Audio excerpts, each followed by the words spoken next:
Адамның адамшылығы істі бастағандығынан білінеді, қалайша бітіргендігінен емес.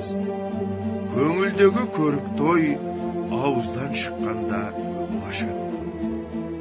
Хикмет сөздер өзімшіл надан қайтқанда көңіл уанғаны да болады, өшкені де болады.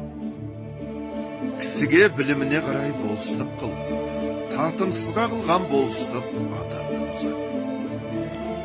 Әкесінің баласы адамның дұшпаны, адамның баласы бауыры. Ер артық сұраса да азға разы болады. Ез аз сұрар, артылтып берсең де разы болмас. Өзің үшін еңбек қылсаң, өз үшін оттаған хайуанның бірі боласың. Адамшылықтың қарызы үшін еңбек қылсаң, Алланың сүйген құлының бірі боласың.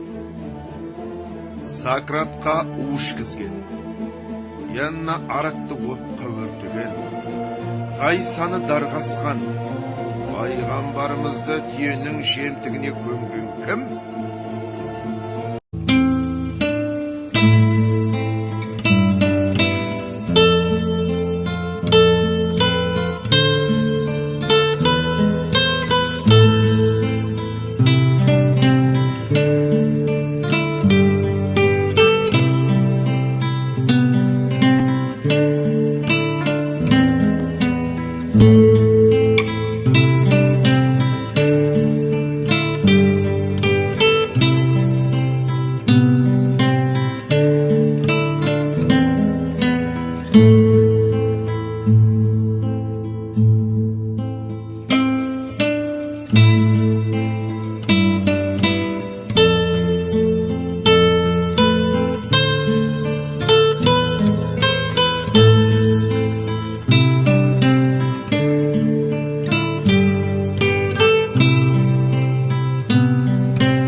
Тірі адамның жүректен аяулы жері бола ма?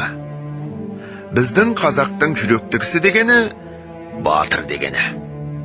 Онан басқа жүректің қасиеттерін анықтап білмейді. Рақымдылық, мейірбандылық, әрбір түрлі адам баласын өз бауырым деп, өзіне ойлағандай ойды оларға да болса игіде демек.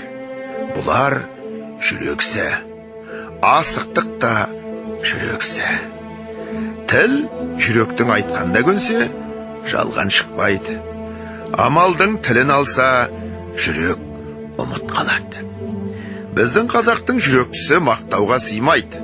Айтқанға көнгіш, уағдаға тұрғыш, бойын жаманшылықтан тез жиып алғыш.